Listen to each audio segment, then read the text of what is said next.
गर्मियों के दिन आ रहे हैं और महालक्ष्मी सेल्स आपके लिए तैयार है लेटेस्ट कंज्यूमर अप्लायंसेस के साथ। Branded air conditioners, best brands, best offers के साथ आपके लिए अवेलेबल है महालक्ष्मी सेल्स में। एयर कूलर्स जो आपके पूरे घर में ठंडी हवा से आपके दिन को और खुशनुमा बनाए। Single door refrigerator, double door refrigerators, inverter battery, deep freezers, visi cooler, LED televisions, semi and fully automatic washing machines, water purifier, RO plus UV, आटा चक्की, water dispensers, water coolers, mini refrigerators, सभी appliances best brands के best offers के साथ आपके लिए available है Mahalakshmi sales में। कल्याण डोंबिवली महानगरपालिकेतर्फे फेरीवाल्यांवर जोरदार कारवाई सुरू असून या कारवाईला राष्ट्रवादी शरद पवार गटाचे डोंबिवली शहर अध्यक्ष भालचंद्र पाटील यांनी विरोध केलाय। फेरीवाला पथविक्रेता उपजीविकेचं संरक्षण व पथविक्री विनिमय अधिनियम 2014 या कायद्याचं उल्लंघन करून अन्यायकारक कारवाई सुरू असून केडीएमसी क्षेत्रात फेरीवाला कायदा लागू करण्याची मागणी केली आहे। त्याबाबत त्यांनी केडीएमसी महापौर हर्षाली चौधरी आणि आयुक्त अभिनव गोयल यांना पत्र दिलंय। 1 मे 2014 रोजी संपूर्ण देशात फेरीवाला अधिनियम कायदा लागू करण्यात आला, पण इतकी वर्ष उलटूनही आज रोजीपर्यंत कल्याण डोंबिवली महानगरपालिका क्षेत्रात या कायद्याची अंमलबजावणी करण्यात आलेली नाहीये।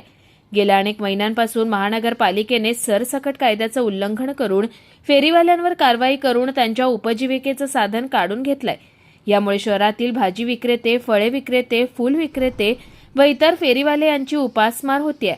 महानगरपालिकेचे उपायुक्त प्रसाद बोरकर, फ प्रभाग क्षेत्र अधिकारी प्रसाद ठाकूर, ग प्रभाग क्षेत्र अधिकारी भारत पवार हे पदाचा व शासनाने दिलेल्या अधिकाराचा गैरवापर करून डोंबिवली शहरातील रेल्वे स्थानक परिसरातील 150 मीटर सोडून व्यवसाय करत असलेल्या फेरीवाल्यांवर अन्यायकारक कारवाई करत असल्याचा आरोप पाटील यांनी केलाय।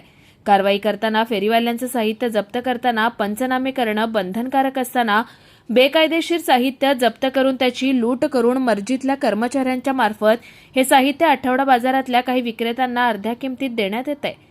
ऑनलाईन भाजी, फळे, फुले व इत्यादी साहित्य विक्री करणाऱ्या ऑनलाईन कंपन्यांना फायदा होण्यासाठी सर्व फेरीवाल्यांवर कारवाई सुरू केली आहे। तसेच एका राजकीय पक्षाच्या पुरस्कृत आठवडा बाजार जागोजागी सुरू केलेत।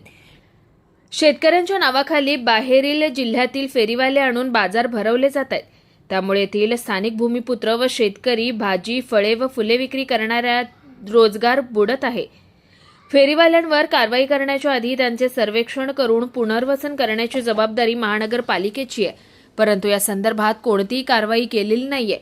यामुळे हजारो कुटुंब उद्ध्वस्त होऊन त्यांचा जीवन मरणाचा प्रश्न निर्माण झालाय। त्यामुळे येत्या 2 दिवसात या संदर्भात बैठक घेऊन या समस्येवर मार्ग काढला नाही तर सर्व नोंदणीकृत फेरीवाल्यांसहित आयुक्त कार्यालयात आंदोलन करण्याचा इशारा भालचंद्र पाटील यांनी दिलाय। आपल्या सर्वांना माहिती आहे की गेल्या 2 ते 3 महिन्यापासून महानगरपालिकेने फेरीवाल्यांवरती कारवाई चालू केली आहे।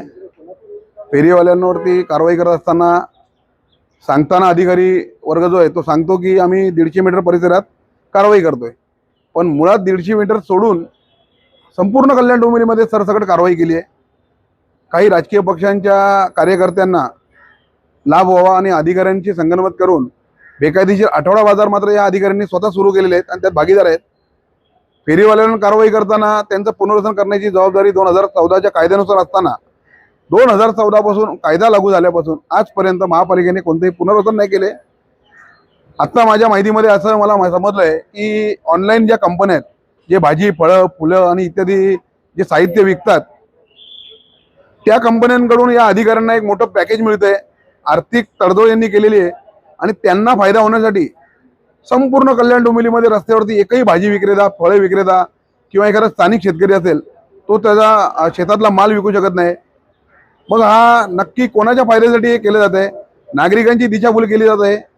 फेरीवाला कायद्याचा मूळ उद्देश आहे की फेरीवाल्यांचं नियोजन झालं पाहिजे, पदपर जे आहेत, रस्ते आहेत, फुटपाथ आहेत ते मोकळे झाले पाहिजेत, यासाठी हा कायदा तयार केला गेला आहे।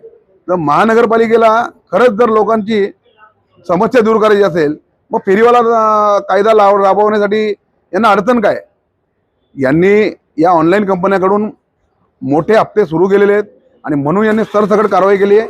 याचा थेट परिणाम शेतकऱ्यांवर होतोय, कारण शेतकऱ्यांकडून घेतलेला माल हा रस्त्यावर विकला जातो। भारतीय संस्कृतीची बाजार ही संकल्पना आणि ही परंपरा आहे। मग हे नक्की कोणत्या मॉलवाल्यांसाठी, कोणत्या कंपन्यांसाठी कारवाई करतायत? हा माझा प्रश्न आहे. आणि येतं जर ह्या कायदा राबवला नाही ना तर आम्ही रस्त्यावर उतरून आंदोलन करणार. याची महापालिका प्रशासनाने दखल घेतली पाहिजे. कुणाल म्हात्रे, स्वानंद मीडिया, कल्याण. ताज्या घडामोडींसाठी स्वानंद न्यूजला सबस्क्राईब करा आणि बेल आयकॉनवर क्लिक करा.